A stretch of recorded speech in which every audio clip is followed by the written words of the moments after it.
नमस्कार साथियों, आज की नई कक्षा में आप सभी का हार्दिक स्वागत है। हम पढ़ रहे थे राजस्थान के इतिहास। राजस्थान के इतिहास में राजवंश पढ़ रहे थे, उसमें चौहान राजवंश के गोविंद राज तक पढ़ लिया था। उससे आगे आज हम चर्चा करते हैं। गोविंद राज, पिछली कक्षा में इसके बारे में चर्चा की थी। ये कौन था? तो ये पृथ्वीराज द्वितीय का पुत्र था। पृथ्वीराज का पुत्र था। कौन था? गोविंद राज। ये गोविंद राज ऐबक के अधीनता स्वीकार कर लेता है और अजमेर की गद्दी पर बैठ जाता है। कहाँ बैठता है? अजमेर।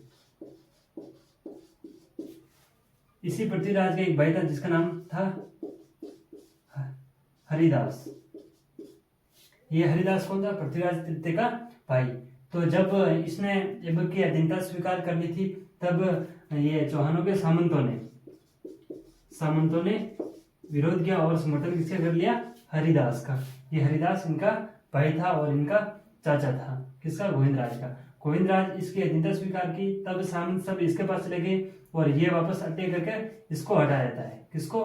गोविंद राज को। गोविंद राज जाता है, कहाँ जाता है? रणथंभौर। रणथंभौर जाता है और ऐबक को बोलता है कि मैं अब मुझे शासक से हटा दिया गया, मुझे पराजित कर लिया गया है और आप सैनिक सहायता भेजो। तो रणथंभौर से ऐबक ने वापस सहायता भेजी। कहाँ? अजमेर। और कौन आया? गोविंद राज वापस आया। तब इस सेना को हरिदास ने, जो कि अजमेर में था, और इस सेना को वापस पराजित कर लेता है और ये बहुत जूते खाकर वापस रणथंभौर आ जाता है और बोलता है कि आपकी सहायता करनी पड़ी, आप मेरी सहायता कर लो तभी जाके काम हो जाएगा। तो ये ऐबक वापस आ जाता है। कहाँ से? दिल्ली से आ जाता है। तब रणथंभौर में कोई मुल्क ऐसा कुछ नाम था, वो था।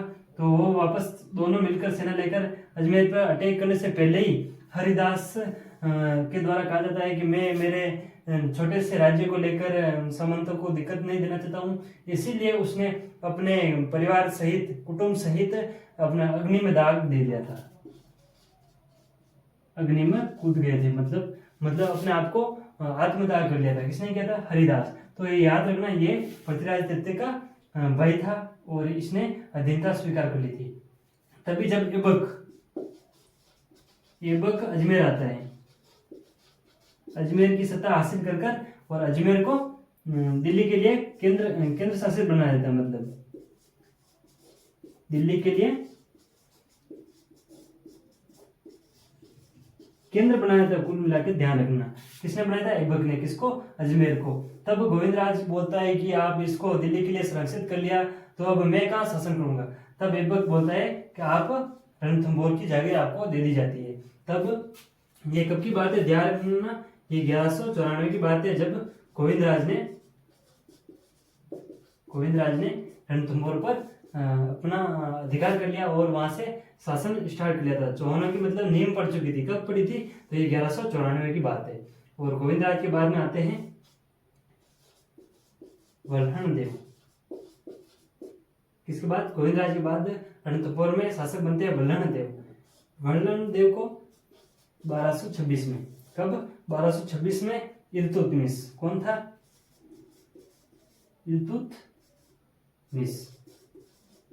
इल्तुतमिश ने 1226 में वल्लभ देव को पराजित कर लिया और वहां पर अधिकार कर लिया था। किसने? इल्तुतमिश ने। इसके बाद वल्लभ देव के दो पुत्र थे, जिसका नाम था, एक का नाम था प्रहलाद देव और दूसरा था वीरनारायण।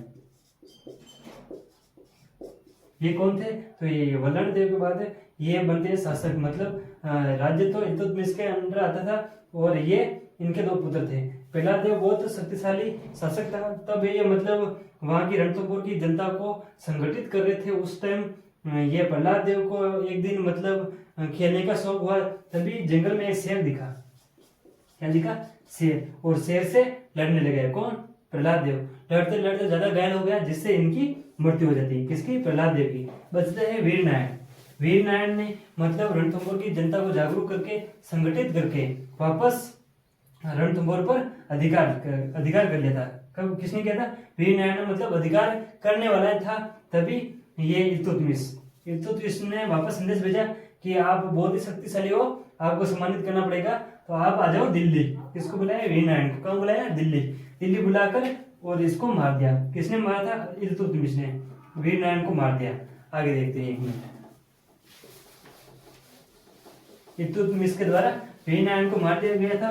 उसके बाद ये दिल्ली में मतलब ये एक के बाद एक करता था। उसी प्रकार इल्तुतमिश के बाद में रजिया सुल्तान शासक बनती है। कौन बनती है? रजिया सुल्तान। रजिया सुल्तान के समय रणथंभौर में कौन था? बाघभट्ट। उसी समय दिल्ली में, कहाँ? दिल्ली में रजिया सुल्तान। इल्तुतमिश के बाद में रजिया सुल्तान शासक बनती है। और रजिया सुल्तान के समय मतलब अपने भाइयों में लेकर मतलब राज्य को लेकर वो संघर्ष चल रहा था। तो उसी समय बाघभट्ट ने इसका फायदा उठाते हुए रणथंभौर पर अधिकार कर लिया। कहाँ? रणथंभौर में अधिकार कर लिया। मतलब पहले कुछ भागों पर अधिकार था, उसके बाद बाघभट्ट ने पूरे रणथंभौर पर अधिकार कर लिया। किस में? रजिया सुल्तान के समय। और रजिया सुल्तान ने यहाँ एक सेनापति भेजा आक्रमण करने के लिए। उसका नाम था कुतुबुद्दीन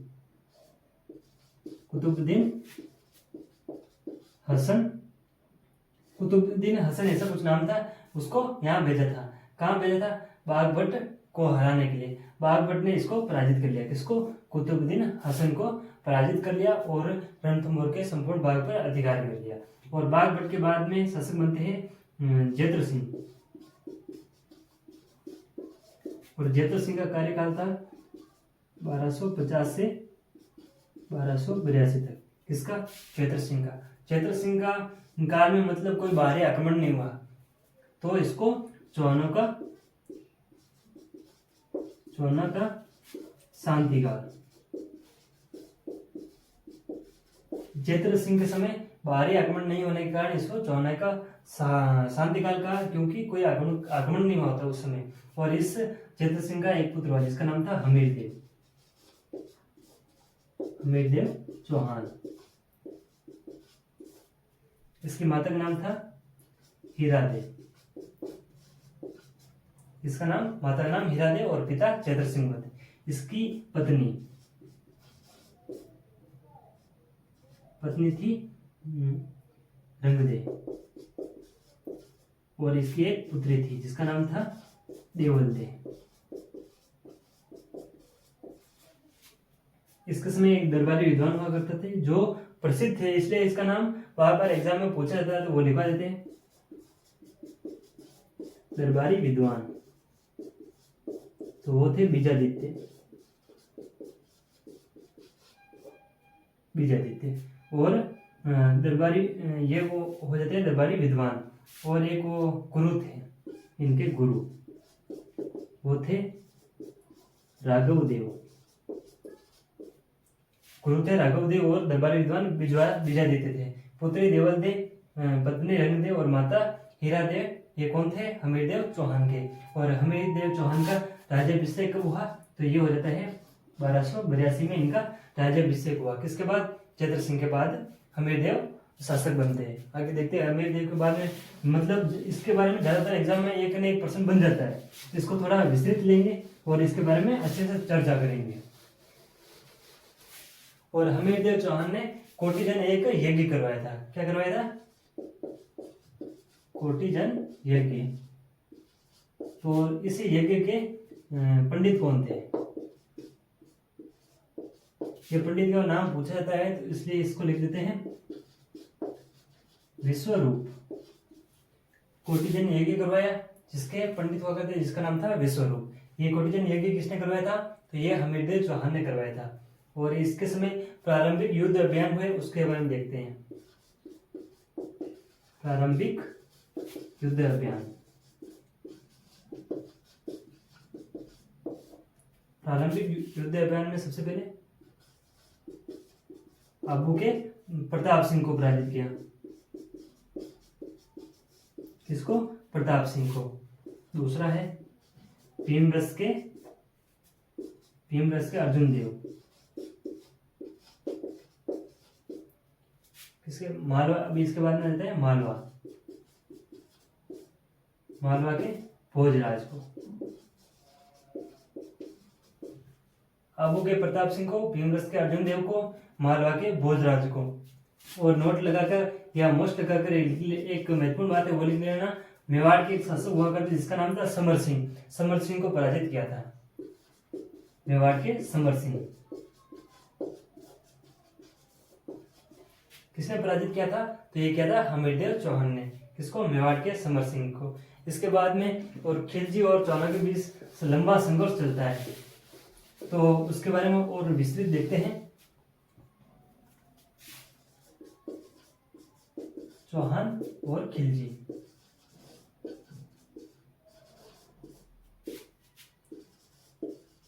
युद्ध क्यों हुआ इसके बारे में सबसे पहले देखते हैं। दिल्ली में उस समय हुआ करता था,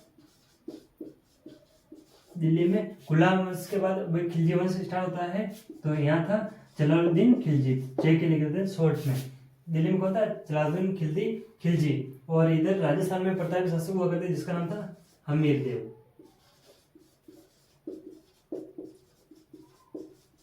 चौहान। ये मतलब अपनी सीमा को बढ़ा रहे थे, मतलब आसपास के क्षेत्र पर विजित करके अपने क्षेत्र में मिला लिया।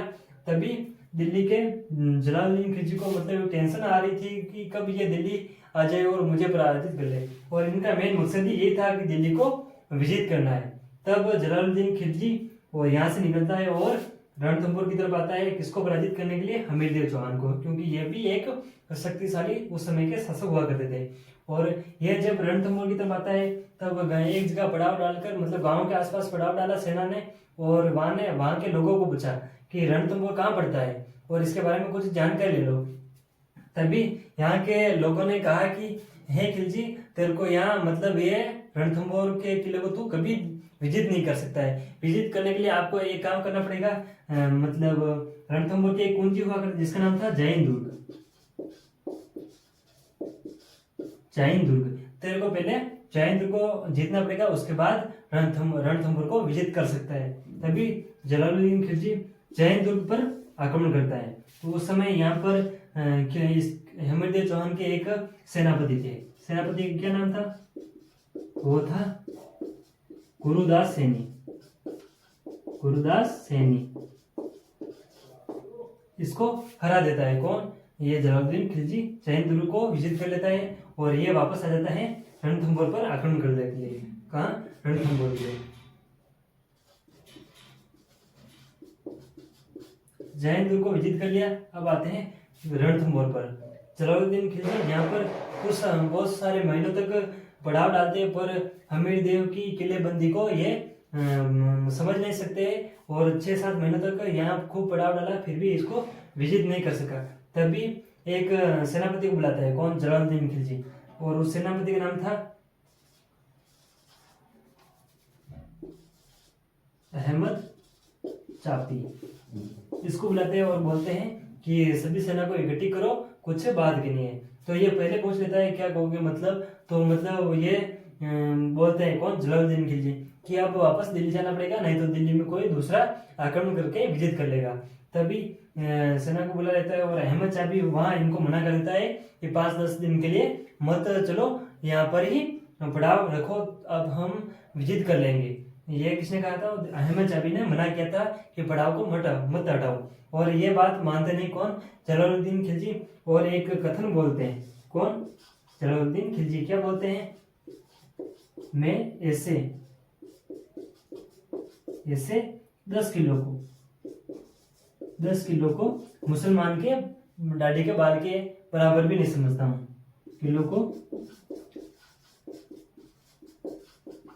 मुसलमान की डाडी के एक बाल के बराबर भी नहीं समझता हूँ।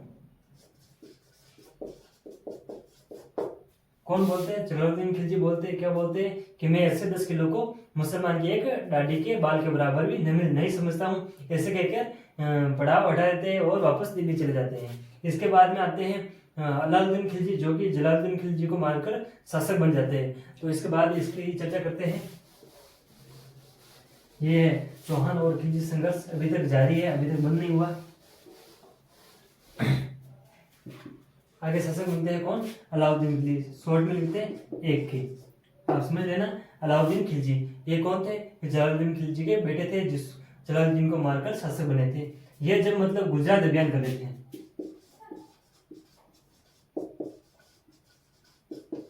क्या कर रहे थे? गुजरात अभियान। तो गुजरात अभियान में इनकी दो प्रकार की सेना जा रही थी। एक का नाम था शाही सेना, शाही सेना, और दूसरी थी मंगोल सेना, मंगोल सेना। मंगोल सेना में दो सेनापति थे, एक का नाम था केहब्रू और दूसरे का नाम था मोहम्मद शाह। और शाही सेना में उल्गू खां और नुसरत खां दोनों थे।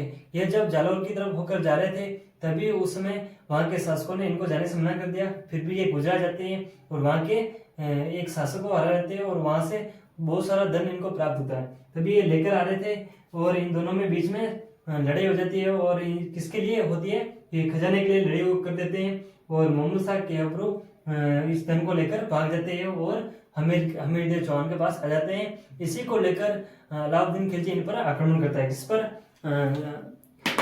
हमीरदेव पर आक्रमण करता है। कौन करता है? तो ये करते हैं अलाउद्दीन खिलजी। एक कारण तो ये हो जाता है कि मतलब ये इनकी सेना के बारे में ये इनको शरण देते। किसको? मोहम्मद शाह को, मोहम्मद शाह को शरण किसने दी थी? ये दी थी हमीरदेव ने।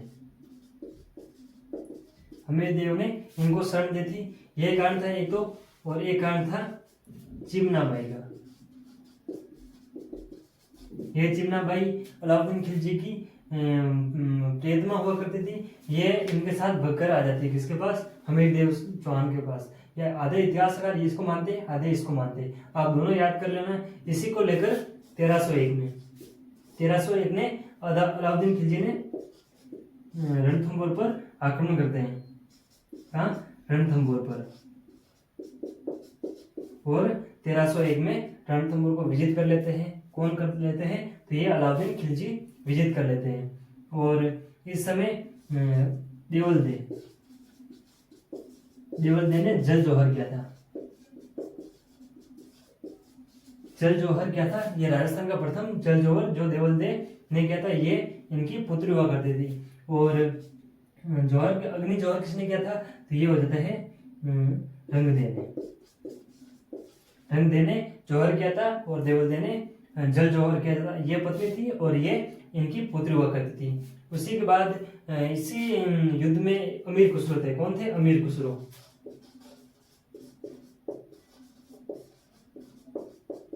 अमीर खुसरो ने हमीरदेव के लिए एक बात कही थी कि आज हमीरदेव मतलब रणथंभौर के लिए एक बात कही थी जिसका नाम था कि आज कुफ्र का गढ़ इस्लाम का शिकार हो गया। मतलब जो कुफ्र मतलब जो हिंदू समर्थक होते हैं उसके लिए कहा जाता है।